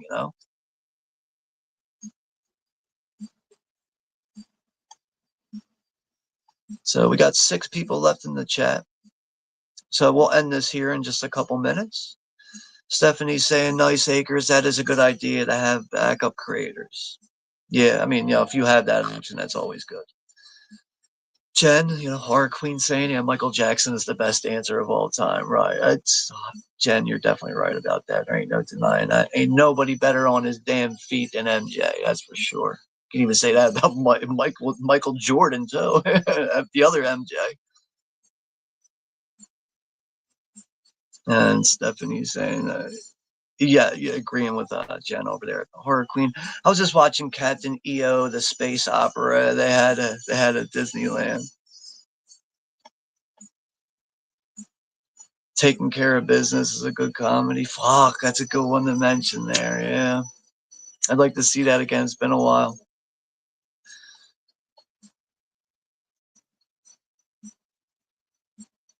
And Akers is also saying many, many more films are made each year that are unreleased. Many in the past, though, right? And yeah, Stephanie's mentioning Frankenweenie, right? It was a Tim Burton film, weird black and white one. That's the one I think I might be thinking about. Maybe I don't know. It's not ringing my bells right now. I don't know why, but I'd like to see that one again. I haven't seen Coraline in a long time. I know some people that's hit or miss for some people, but I'd like to go back and see that one too. Akers is mentioning a 4K Lowdown Dave had a cool movie scoring method that he invented. I was watching his videos one day when someone told me that YouTube had various features, right? That's correct, right? But Tony Todd Voodoo Moon, 1991. Yeah. Akers, you really know your shit, man.